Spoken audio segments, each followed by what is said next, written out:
Vamos abrir as nossas Bíblias no Evangelho de Marcos, capítulo 3, versículos 1 a 6. Diz assim a palavra de Deus. De novo, entrou Jesus na sinagoga e estava ali um homem que tinha ressequida uma das mãos.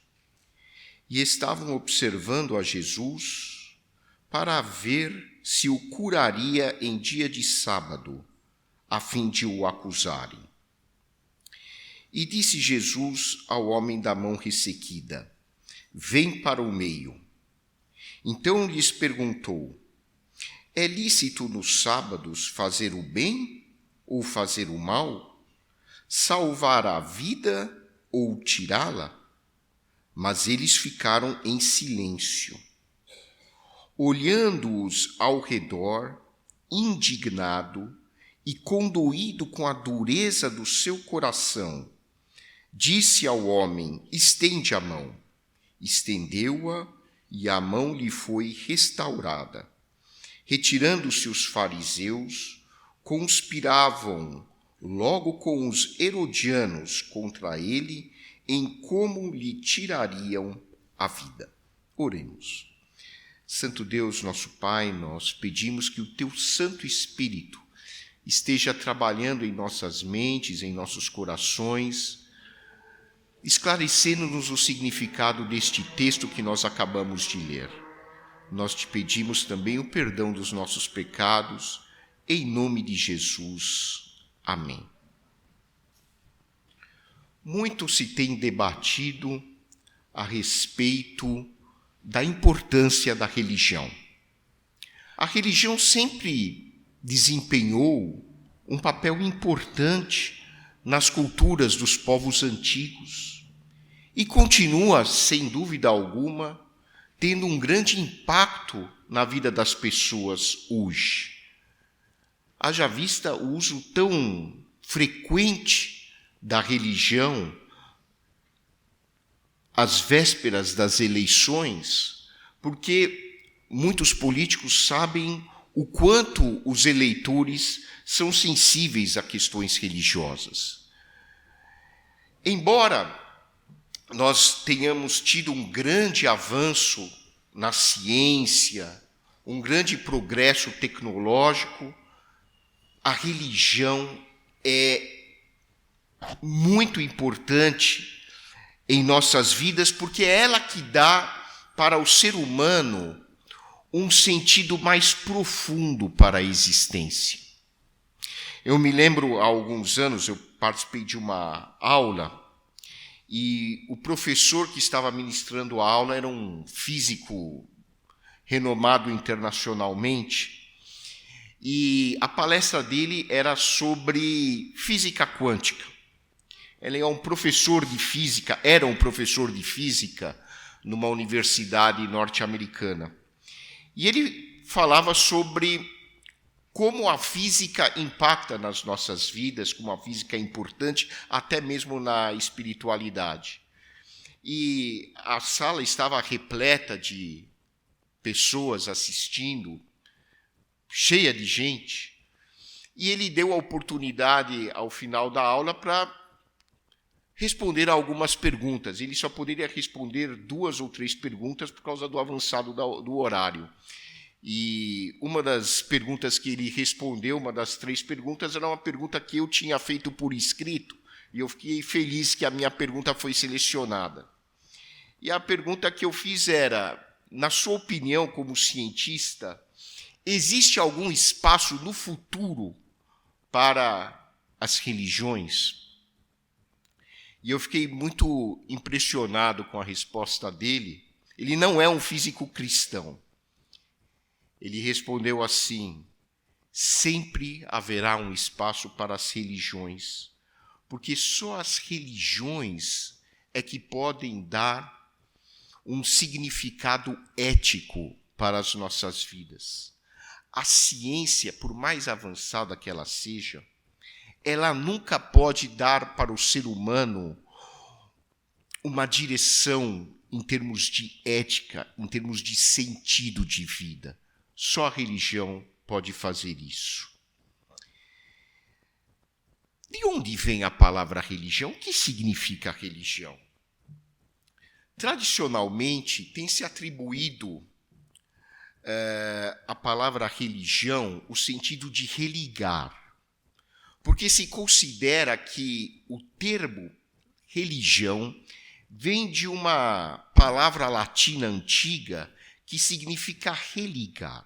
Então, neste sentido, a religião consistiria em religar o ser humano ao seu Criador. Nós, por natureza, vivendo principalmente numa sociedade competitiva, materialista, é frequente nós nos distanciarmos de Deus. É comum nós nos afastarmos da nossa própria essência espiritual. E a religião, então, com esse sentido de religar, teria por finalidade, e tem por finalidade, sem dúvida alguma, reconectar o ser humano à sua essência espiritual, ao seu Criador. Lembremos-nos de que a Bíblia diz que Deus está não apenas lá em cima, Ele está dentro de nós. Se nós nos desconectamos de quem nós realmente somos, nós estamos nos desconectando não somente da nossa individualidade, nós estamos nos desconectando do próprio Deus. Mas existe uma outra palavra que alguns estudiosos da língua portuguesa dizem que é a raiz da palavra religião. Mais do que religar, é um termo latino que significa reler. E eu gosto muito desse segundo significado da palavra religião. Religião significa releitura. Exercer a religião significa reler e reinterpretar continuamente os textos sagrados e as nossas práticas espirituais. Ou seja, a pessoa que é religiosa nesse sentido é aquela pessoa que está continuamente relendo, estudando e reinterpretando aquilo que ela lê à luz do contexto de vida em que ela vive. E é impressionante como Jesus exercia a religião, não só no primeiro sentido, mas principalmente nesse segundo sentido. Jesus continuamente ajudava as pessoas, os seus discípulos, a pegarem aqueles textos do Antigo Testamento, que muitos já sabiam de cor, e fazer uma releitura desses textos e reinterpretar esses textos à luz agora da sua pessoa, da pessoa de Jesus. Albert Einstein, o grande cientista, o grande físico, talvez o maior gênio da física que já tenha surgido na atualidade, afirmou que a ciência sem a religião é manca. E a religião sem a ciência é cega. E como essa frase é sábia. E como nós, cristãos do século XXI, precisamos continuamente nos lembrar dessa afirmação de Einstein. Nós não podemos viver sem a religião. E nós também não podemos viver sem a ciência. Nós precisamos da tecnologia. Você e eu precisamos do micro-ondas, nós precisamos da luz elétrica, nós precisamos nos atualizar em termos de informações científicas. Eu me lembro, alguns anos atrás, eu fazia de tudo para não ter celular. Eu era um dos únicos do trabalho que não tinha celular. E eu brincava com os médicos mais jovens, dizendo: a minha geração não precisa disso, a gente aprendeu a viver sem isso. Hoje eu não posso trabalhar sem celular, não tem jeito, eu não consegui escapar. Todos os nossos aplicativos médicos hoje estão no celular. Você quer se atualizar? Você tem que pegar o celular e ler algum tipo de artigo. Em geral, a gente só tem tempo para fazer isso durante o dia pelo celular. Não dá para eu levar tratado de medicina para o trabalho. Então, é inevitável nós vivermos com a tecnologia. Nós precisamos da tecnologia. Mas nós não podemos também ficar sem a religião. E esse diálogo entre religião e ciência parece muito a vida de um casal. É cheio de altos e baixos, tem momentos românticos de aproximação, mas tem muitos momentos de separação, às vezes divórcio, porque o diálogo entre religião e ciência não é muito fácil. E, especialmente nesse período eleitoral, a gente tem percebido o quanto a religião precisa da ciência e o quanto a ciência precisa da religião. Precisa haver um diálogo constante entre a teologia e a psicologia. Não dá mais para as pessoas lerem a Bíblia como se não existisse a psicologia. Porque senão nós vamos dar uma interpretação completamente fora do contexto da realidade. Não dá para a religião, para a teologia, se esquecer da antropologia, da sociologia, porque nós precisamos, conforme o segundo sentido da palavra religião, reinterpretar aquilo que nós lemos na Bíblia com base também naquilo que a ciência nos ensina. E para algumas pessoas que ficam chocadas quando nós dizemos que nós precisamos reinterpretar as Escrituras, afinal de contas, as Escrituras são a palavra de Deus, nós não podemos nos esquecer de que a ciência também é a palavra de Deus, num outro contexto, mas é a palavra de Deus. Quem é que criou as leis científicas? Quem é que criou os princípios científicos? Foi Deus. Então nós não precisamos nos escandalizar com a ciência, porque o mesmo Deus que criou a Bíblia é o mesmo Deus que criou a física, que criou a química, que criou a psicologia, que criou a sociologia, que criou a antropologia, que criou a biologia, é o mesmo criador de tudo. E por isso, eu imagino que Deus lide com a religião e a ciência, e muitos estudiosos colocam assim, como a religião sendo o irmão mais velho e a ciência sendo o irmão mais novo. E todo mundo que tem família sabe que às vezes o irmão mais velho gosta de dar uns tapas no irmão mais novo, dar uns petelecos na orelha, porque não gosta do que o irmão mais novo faz. E Deus deve estar dizendo para o irmão mais velho, olha, você tem muito a aprender com seu irmão mais novo, escuta o que ele tem para dizer. E diz para o irmão mais novo, olha, nada de orgulho não, hein? Seu irmão mais velho tem muita experiência de vida, você tem que aprender com ele também. Um tem que aprender do outro. No entanto, infelizmente, ao longo da história, nós temos tido muitos exemplos do uso indevido da religião.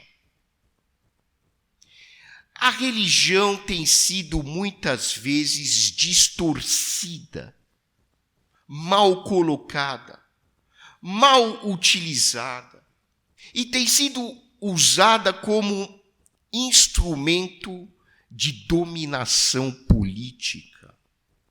E tem sido usada muitas vezes para provocar discórdias, para provocar divisões. Esse é um uso indevido, distorcido da religião. E Jesus chama a atenção dos seus discípulos e quer chamar a nossa atenção nos dias de hoje para não usarmos a religião fora de contexto, para não distorcermos o verdadeiro propósito da religião. E neste texto do Evangelho de Marcos, Deus quer nos ensinar qual é o verdadeiro propósito da religião, mas também quer nos alertar para que não usemos a religião de maneira equivocada. Por meio desta história bíblica, nós aprendemos que o verdadeiro propósito da religião é tornar as pessoas melhores, é tornar as pessoas mais amorosas, é tornar as pessoas mais gentis, mais solidárias, mais compassivas com o seu semelhante. O que nós podemos aprender a partir deste texto da cura de um homem com a mão deformada?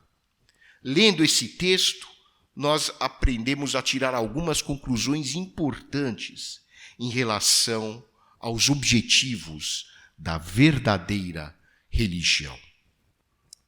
E um desses objetivos, de acordo com o texto, é cultivar o exercício espiritual. Todos vocês aqui, com certeza, sabem o quanto o exercício físico é importante. Muitos de vocês frequentam academias. Estão lá, depois do trabalho, 2, 3, 4 vezes por semana, exercitando o bíceps, exercitando o abdômen para ficar com abdômen tanquinho, que nem o meu. Muitos de vocês gostam de mostrar os músculos. Meu filho faz academia, às vezes ele fica medindo o tamanho do bíceps para saber se está fazendo efeito ou não os exercícios que ele está fazendo. Todos sabem o quanto a prática de esportes é importante para a saúde. Se nós lermos bons artigos médicos, livros de medicina, nós aprendemos que muitas doenças seriam evitadas através de uma boa dieta e através da prática de exercícios físicos. Muitas doenças têm na dieta e nos exercícios físicos o pilar do seu tratamento. Até para questões de saúde mental, hoje se sabe que muito mais importante do que os remédios é a mudança de estilo de vida. Então, nós temos que nos exercitar fisicamente para termos uma boa saúde. Quando se trata de espiritualidade, vale o mesmo princípio. Assim como nós precisamos praticar exercícios físicos com frequência, nós precisamos praticar exercícios espirituais com uma frequência até maior do que os exercícios físicos. Porque a espiritualidade é o centro das nossas vidas.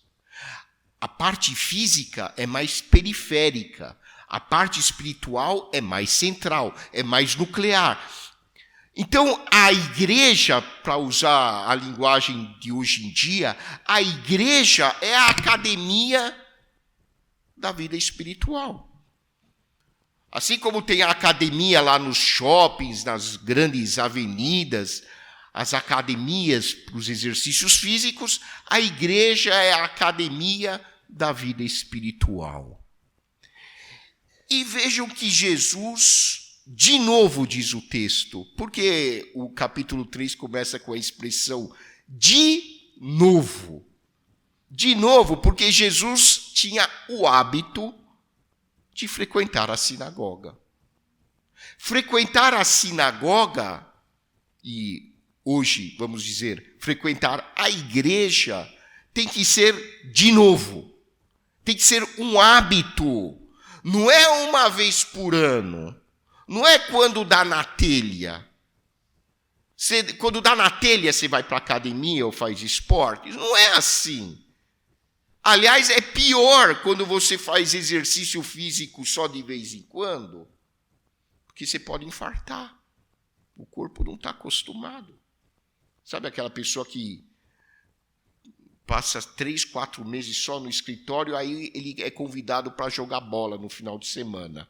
Aí ele vai, joga a bola e infarta no meio do campo. Tem que ser constante. A vida espiritual também. Jesus, de novo, vai para a sinagoga. Porque é na sinagoga, é na igreja que nós louvamos a Deus juntos. É na igreja que nós meditamos juntos na palavra de Deus. É na igreja que nós nos confraternizamos e vivemos como uma família de irmãos. É na igreja que nós sabemos dos problemas uns dos outros e oramos. O pastor acabou de orar por um irmão da nossa igreja que foi operado. Nós oramos também em favor de outro presbítero. Essa vida de relacionamento espiritual é muito importante para a nossa saúde espiritual. Sem isso, nós adoecemos. E é por esse motivo que nós estamos numa sociedade doente. Hoje eu estava lendo um artigo publicado num jornal de grande circulação dizendo que em São Paulo e no Rio de Janeiro, o número de jovens sem religião já é maior do que o número de católicos e evangélicos juntos. E de acordo com o autor desse artigo, que é um especialista em questões religiosas, em algum tempo, no Brasil, que era um país tradicionalmente católico, agora também tem muitos evangélicos, no Brasil, se o ritmo do que se observa continuar, se o ritmo do que se observa na área religiosa continuar, em breve, no Brasil, o número de pessoas, não jovens, em população geral, o número de pessoas sem religião vai ser maior do que o número de pessoas que declaram pertencer a algum tipo de religião. Na Europa, faz tempo que o número de pessoas sem religião já é maior do que o número de pessoas que frequentam algum tipo de grupo religioso. Faz tempo.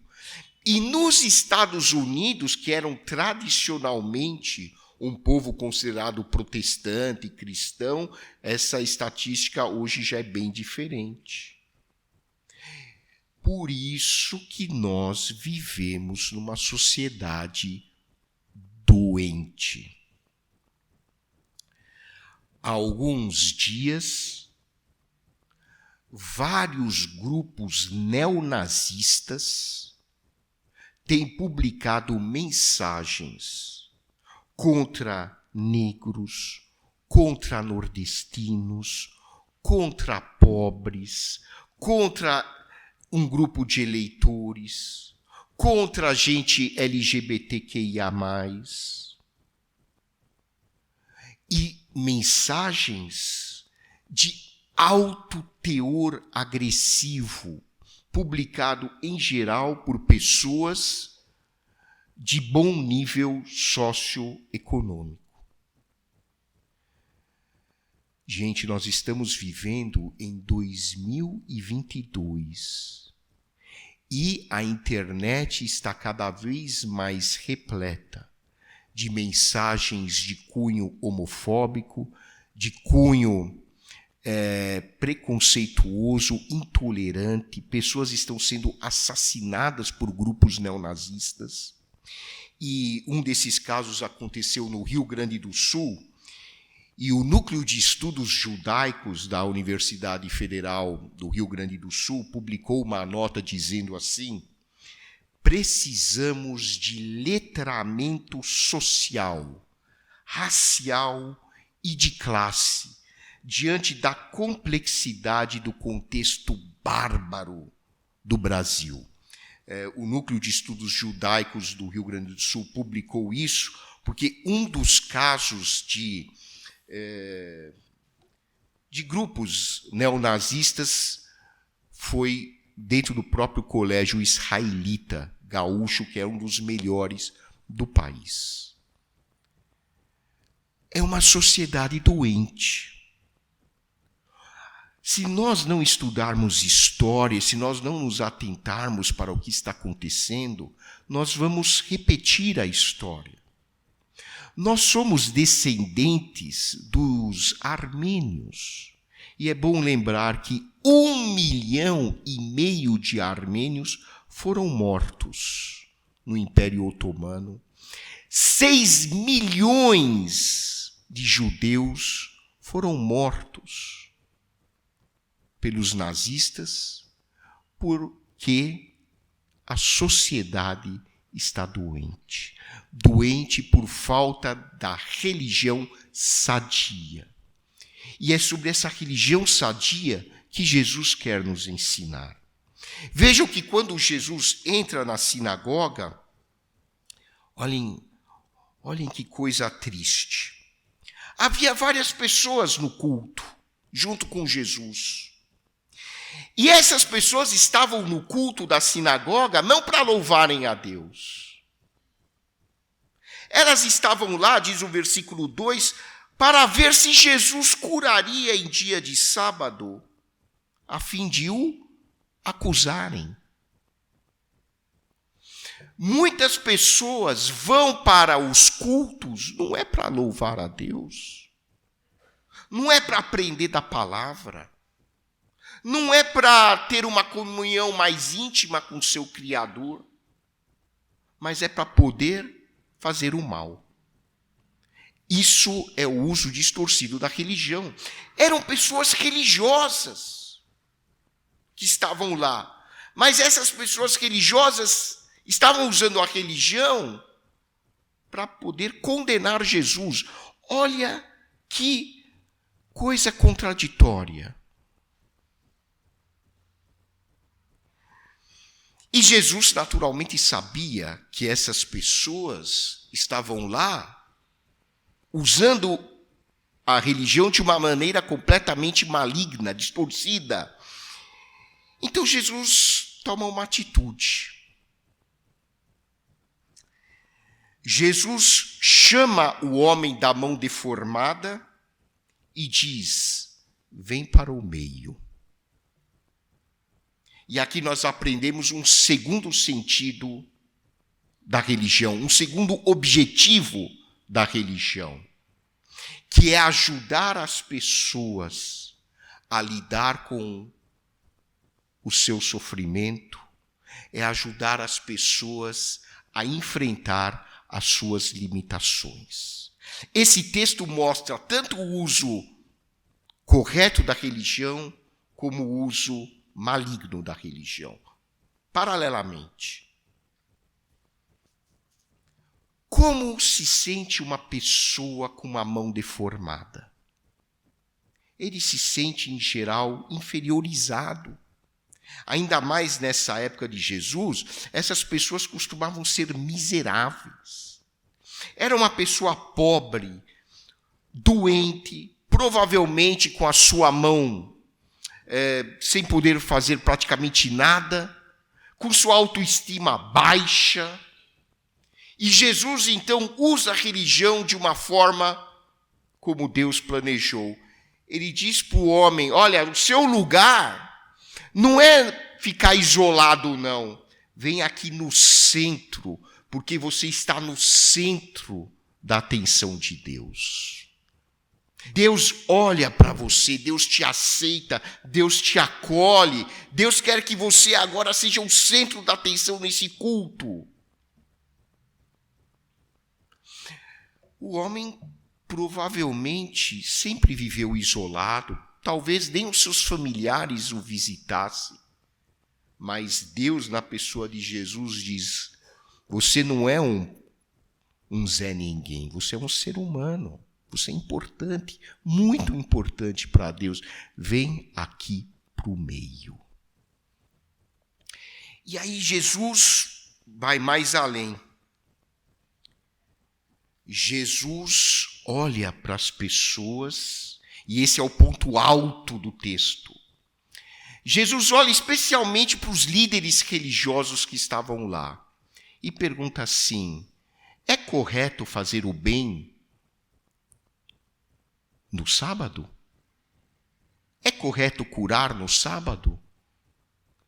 E eles ficaram mudos. E aí diz o texto que Jesus sentiu uma verdadeira indignação. Jesus sentiu raiva, uma raiva santa.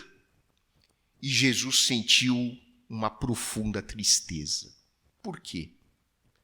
Porque a pergunta de Jesus exigia uma resposta óbvia. É correto fazer o bem no dia de sábado? Claro que é. Esse é justamente o propósito da religião, é fazer o bem. É ajudar as pessoas a se sentirem melhor. É diminuir o sofrimento do ser humano. Esse é o objetivo da religião. Só que ninguém na sinagoga respondeu que sim, é correto fazer o bem. Por quê? Porque eles tinham deformado a tal ponto a religião que para eles era mais importante obedecer à interpretação que eles tinham do sábado, de que não podia fazer nada no sábado, a fazer um ato de cura. E por isso Jesus se indignou.